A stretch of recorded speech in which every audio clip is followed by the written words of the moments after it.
स्थान में वो है समाया, अनंत नभ पे जो है छाया, अनहद नाद जिसने सुनाया।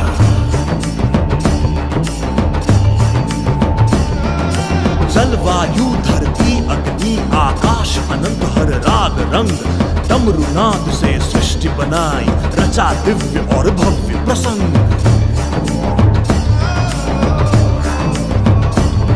घुंघरू का शोर डमरू का जोर, नस नस में अब रहा गूंज गूंज, इस दिव्य नाद पर ब्रह्म ताल पर तांडव नृत्य करे ओ भोर।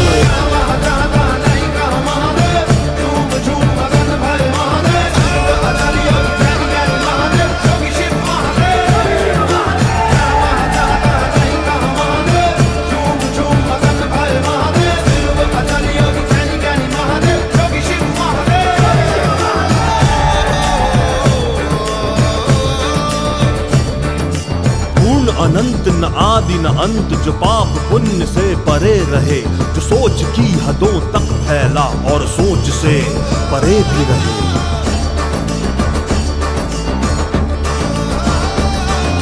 सन्यासी तपस्वी बैरागी भोगी वो गृहस्थ संसारी, झूम झूम के नृत्य रचाया, अगले ही पल निश्चल साया।